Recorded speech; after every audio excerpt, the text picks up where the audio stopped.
Define ve Arkeoloji YouTube kanalına hoş geldiniz arkadaşlar tekrar. Bu videomuzda yine bana gelen sorular ve istekler vardı. Onları derleyip çok böyle istenilen bir konuyu sizlere anlatmak istedim. Diğer arkadaşlarımızın sormuş olduğu soruları cevaplayarak aynı zamanda da sizlere de cevap vermiş olayım diye bu şekilde video yapıp sizlerin de o arkadaşlarımızın sormuş olduğu soruların cevabını duymanız için böyle bir video yapmak istedim arkadaşlar. Bizler de bazen elimize geçiyor, buluyoruz ve gerçek midir, doğru mudur veya işte ne bileyim arkadaşlarımızın veya dostlarımızın sayesinde elde ettiğimiz ama merak ettiğimiz acaba gerçek midir, yalan mıdır, sahte midir, nedir bilmediğimiz define haritalarından bahsedeceğim sizlere inşallah arkadaşlar. Böylelikle bu konuyla alakalı da bilginiz olduğu zaman birisi kahve köşesinde veya orada burada arkadaşımın elinde define haritası var. İşte bunu bana arkadaşım verdi, şurada bulmuş, burada bulmuş dediği zaman, gösterdiği zaman en azından bakıp gerçek midir, yalan mıdır, sahte midir artık her neyse anlayacaksınız. Az da olsa böyle bir bilginiz olacak. Eğer ki bilgileri vermiş olduğum, anlatmış olduğum bilgileri dinlerseniz, unutmazsanız, aklınızda tutarsanız az değil çok bilginiz olacak ve sizi kimse kandıramayacak arkadaşlar. En azından boşu boşuna zamanınız gitmiş olmayacak veya ona kafa yormuş olmayacaksınız. Demek istediğim şey bugünkü videomuzun konusu arkadaşlar şimdi define haritaları arkadaşlar. Define haritalarını yazarken, çizerken hangi kalemler, nasıl bir tür kalemlerle yazılmış, çizilmiş, kullanılan kalemlerden bahsedeceğiz arkadaşlar az da olsa. Ve malzemesinden bahsedeceğiz. Define haritalarının malzemesi mesela. Kağıtlarından, derilerinden bahsedeceğiz. Önemli bilgiler vereceğim inşallah arkadaşlar. Çünkü elinde define haritaları olan arkadaşlarımız var. Veya arkadaşının elinde olan define haritaları var. Bunlar hakkında bir bilgimiz olacak inşallah. Ve sahte ise sahtedir diye boşuna zaman harcamayacağız. Veya cebimizden para çıkmayacak. Veya boşu boşuna hayallere kapılmayacağız arkadaşlar. Çünkü harita olduğu zaman sahte bir şey elimizde veya bir arkadaşımızda. Biz de ona inandığımız zaman sabaha kadar yatamıyoruz. Aklımızda binlerce fikir oluşmaya başlıyor ve hayallere kapılıyoruz arkadaşlar. Sonu da husran olduğunu görünce gerçekten çok üzülüyoruz. O yüzden böyle bir şey olmaması için size gelen haritanın gerçek mi sahte mi olduğunu anlayacaksınız arkadaşlar. Şimdi videomuza geçelim.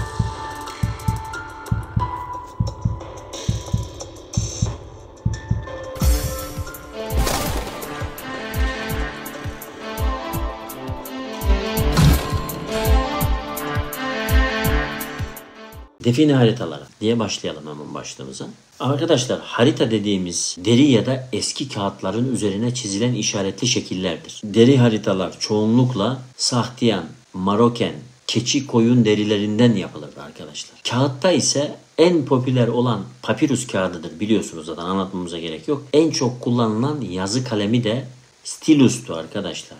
Stiluslar geniş köşeli olur böyle biraz kama şeklinde ve ucu kesiktir. Elinize bir harita geçtiğinde bu haritanın sahte ya da gerçek olduğunu kalem kağıt üzerinde testler yaparak kolayca anlayabilirsiniz arkadaşlar. Şimdi bu videodan sonra güzel bir bilginiz olacak. Bilgiye sahip olacaksınız inşallah. Günümüzde eski haritaların böyle meşru modern reprodüksiyonları aslına uygun kopyası yani. Ve faksimile yani bir yazının, desenin, tablonun ve benzeri bir şeyin fotoğrafından kalıp çıkartılarak yapılan her yönden aynı olan basım anlamına geliyor. Örnekleri arkadaşlar oldukça fazladır bunun gibi örnekler. Sizler de elinize mutlaka gelmiştir. Önceleri bu sahte haritaları elle yazarak hazırlayanlar için şimdi online olarak hazırlayan siteler bile var arkadaşlar. Programlar bile mevcut. İnandırıcı olsun diye hani İbranice, Yunanca ağırlık olarak yazı karakterlerini kullanmaktadırlar. Bilginiz olsun. Neler var arkadaşlar. Neler var. Şimdi eski bir haritanın sahte veya gerçek olduğunu nasıl anlarız mesela? Çizilen kağıt ve diğer objeler bize eski görünebilir. Ama gerçek define haritasında özellikle kağıdın kenarlarında bir kere böyle hafif kızarma olmak zorundadır.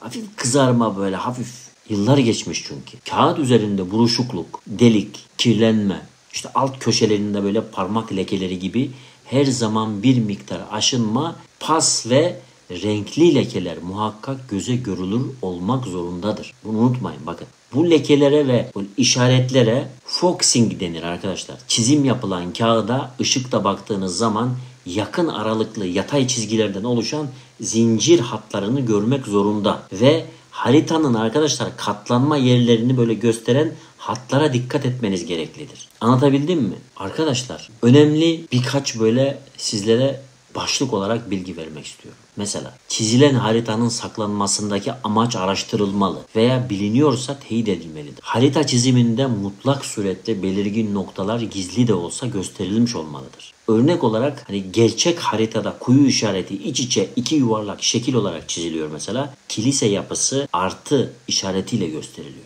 Haritaları kimler neden çizme gereği duymuştur? Bunu bilinmeli, bunu bilmemiz gerekiyor ve araştırmamız gerekiyor. Deri veya kağıt üzerinde harita çizimi nasıl olur? Araştırılmalıdır arkadaşlar. Araştırın. Saklanmış kağıt veya deri haritalar günümüze kadar asla pürüzsüz ve tertemiz gelemez. Gelemez arkadaşlar. Kim ne derse desin gelemez. Deri ve kağıtlar belli bir zaman sonra üstündeki baskı ve hava değişiminden dolayı saklandığı yerde yıpranır. Dokunmanıza bile gerek yok. Renk değiştirir arkadaşlar. Bu hususlara mutlaka dikkat edilmelidir. Dikkat edin. Harita nasıl okunur? Nerede nasıl saklanır? Araştırılmalı ve bilgi sahibi olunmalıdır. Kullanılan kağıt yapısı incelenmeli ve araştırılmalıdır arkadaşlar. Kağıt veya derinin kokusuna dikkat edilmelidir. Çizimde kullanılan mürekkep kokusuna ve kalem yapısına dikkat edilmelidir arkadaşlar.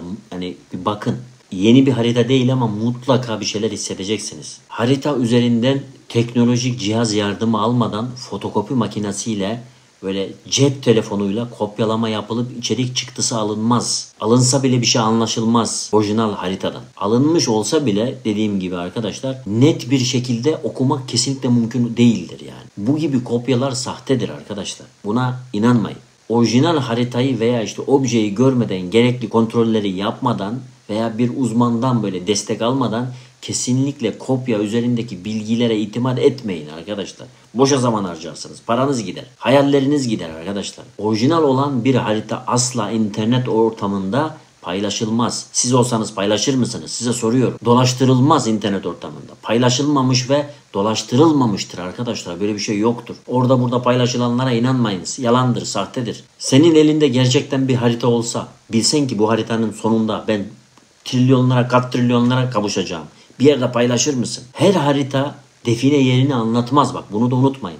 Haritalarda asla derinlik ölçüsü verilmez. Bakın arkadaşlar bunu da unutmayın. 15-20 metrelerde 30 metrelerde bu gömüler asla olmaz arkadaşlar. Harita üzerinde asla belirtilmez bunlar. Yazılmaz. Çünkü çizimi yapan sakladığını geri gelip alacak veya aldırtacaktır. Bu gömüler 20-30 metrelerde değil sadece haritanın çözümüyle noktayı bulduğunuzda biter. Bu bilgi kesindir arkadaşlar ve nettir. Gerçek define haritaları var mıdır? Soruyorum. Siz de bana bunu sordunuz zaten. Soruya göre ben sizlere zaten video yapıyorum. Çok nadir de olsa günümüzde orijinal define haritaları mevcuttur. Bu haritalar asla sıradan insanların elinde de dolaşmıyor arkadaşlar. Bu insanlar evet savaş zamanı ülkeyi terk ederken sakladıkları altınların yerlerini çizmişlerdir ama bu çizimler haritayı çizenin torunları, akrabaları, diğer aile bireyleri gibi aile içindeki insanlarda bu haritalar olur. Sana bana ona buna verecek halleri yok ki. Bu insanlar dedesinin, atasının, babasının sakladığı altını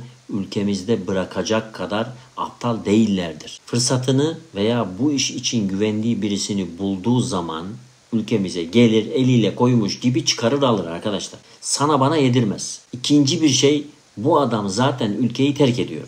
Aptal mı ki parasını sakladığı yeri gösteren haritayı burada saklasın? Siz olsanız öyle mi yaparsınız? Yanında götürür. Doğru mu? İstisnalar hariç. Zoraki bırakılmıştır, düşmüştür, zorla alınmıştır, öldürülmüştür, kalmıştır. O ayrı. Zamanı geldiği zaman kendi veya az önce belirttiğim gibi aile bireyleri aracılığıyla zaten aldırır sakladığı altınlarını. Nasıl olsa adres belli değil mi arkadaşlar? Mantıklı yaklaşırsanız birçok böyle bizi aydınlatacak, bizi fikir sahibi edecek, böyle jetonlarımızı düşürecek sebep bulabilirsiniz. Bu uzman yardımı almadan kesinlikle tarafınıza gelen define haritalara, adı altındaki kağıtlara veya objelere itimat etmeyin. Ama hepsini de es geçmeyin. Tabii ki bir destek alın, bir bilir kişiye bir göstertin, bir şey yapın yani. Unutmayın arkadaşlar, haritayı çözerken doğru bölgede olduğunuzu anlamanız için dağlar, dereler, yaşlı ağaçlar, dikili taşlar, belirgin tepeler, patika yollar varsa eski köprüler haritadaki çizim ile uyumlu olmalıdır zaten. Bunu unutmayın. Ancak bu şekilde doğru coğrafyada olduğunuzu anlarsınız. Biraz da şundan bahsedelim. define haritalarındaki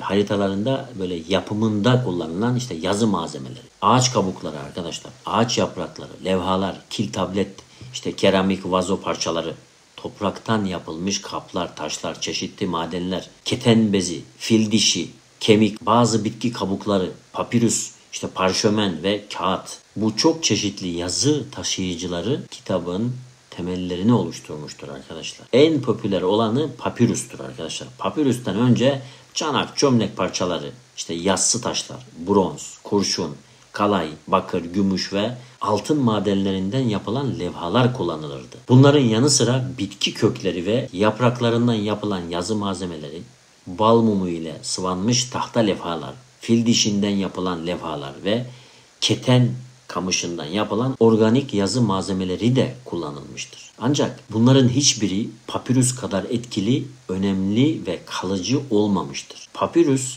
ilk defa M.Ö. 3300'lü yıllarda eski Mısır'da yapılarak kullanılmıştır arkadaşlar. Bunu da söyleyeyim. Daha sonra tüm Akdeniz ülkelerine yayılarak kullanılmaya başlanan ve böyle en geniş kullanım alanına sahip olan yazı malzemesi olmuştur. Papirüs kağıdı önemini milattan sonra 11. yüzyıla kadar korumuştur. Papirüs kağıtları beyazlığına, inceliğine, boyutuna ve cilasına göre değişik renklerde farklı cins ve kalitede oluyordu. Papirüs kağıdı kalite, uzunluk ve benzeri böyle özelliklerine göre farklı fiyatlandırma sınıflarında sınıflandırılıyorlardı mesela, satılıyorlardı. Papirüs kalınlığına, genişliğine, işte rengine ve kullanım alanlarına göre ayrı ayrı isimler alıyordu o zaman. Bu isimler hem papirüsün kalitesini gösteriyor, hem kullanım alanlarını belirtiyor, hem de fiyatlarını yansıtıyordu. Papirüsün üzerinde matematik, astronomi, tıp, sihir, büyü ve dinsel metinler, kral listeleri, coğrafi listeler, şehir listeleri, okul kitapları, mitolojik yazılar, macera ve coğrafya yazıları gibi bilimsel ve edebi yazılar yazılırdı. Yazı ile doldurulan papirüs böyle rulo ve kodeks şeklinde kutu ve deri kılıflara konularak saklanır ve taşınırdı arkadaşlar. En son olarak da siz değerli dostlarıma yine benim kendi yaşadığım ve bana çok pahalıya patlayan bir tecrübemi size böyle bedavadan vereyim. İnşallah dinlersiniz ve bundan bir ders alırsınız. Ve siz de bunu yaşamazsınız ve benim gibi üzülmezsiniz. Gerçek define haritaları ellerinde olan kişilerin belki çoğu değil ama birçoğu diyelim arkadaşlar, hani o haritayı gidip gömüyü bulup daha sonra elindeki gerçek define haritasını da değerlendirmek için son ondan da bir para kazanmak için zaten adam voleye vurmuş. Harita da hazır elinde, orijinal. Niye kullanmasın? Niye onu paraya çevirmesin? Onu değerlendirmek için bir şekilde size satarlar onu. Siz de araştırırsınız ve gerçek olduğunu anlarsınız. Evet, harita gerçek ve satın alırsınız. Ve harita ile zamanlarınız ve paralarınız uçar gider. Ve sonunda arkadaşlar, eğer şanslıysanız haritanın sizi götürdüğü, hani götürmek istediği noktayı bulursunuz. Sevinirsiniz. Ama ya orası boş olur ya da oraya farklı altına benzer böyle bazı nesneler gömerler ve o nesneyi alırsınız. Sevinirsiniz. Ve tabii ki o haritayı verenler de sizle birlikte ise o anda sana derler ki bu bulduğumuz, örnek veriyorum mesela, belki de trilyonlar eder ama ben riske girmek istemiyorum. Bana birkaç 100.000, artık 200.000, 500.000 neyse verin, ben aradan çekileyim. Siz de uyanıksınız ya, kabul edersiniz ve parasını verirsiniz. Hem haritayı parasını alırlar hem de bulduğunuz malzemeden hakkını alır adam güya. Adam da parayı alıp sevinip bir de içinden size söve söve gider. Ama siz onu bilmezsiniz tabii. Ve siz de elinizdekinin böyle sahte olduğunu anlayınca yaşadığınız o macera sizin yanınıza kar kalır. Ve yediğiniz küfürler arkadaşlar. Demek istediğim şey, eğer elinize bir harita geçerse, gerçek bile olsa bu anlattıklarımı göz önünde bulundurun ve araştırın. Çünkü haritalar kolay kolay piyasada dolaşmaz. Bunu unutmayın. Bilmem anlatabildim mi? Allah'a emanet olun arkadaşlar şimdiden. Görüşmek üzere. Sizleri seviyorum. İnşallah bulduğunuz gerçek harita olur ve haritanın götürdüğü yerdeki malzemeleri kimse almamış olur ve size nasip olur. Görüşmek üzere, hoşça kalın.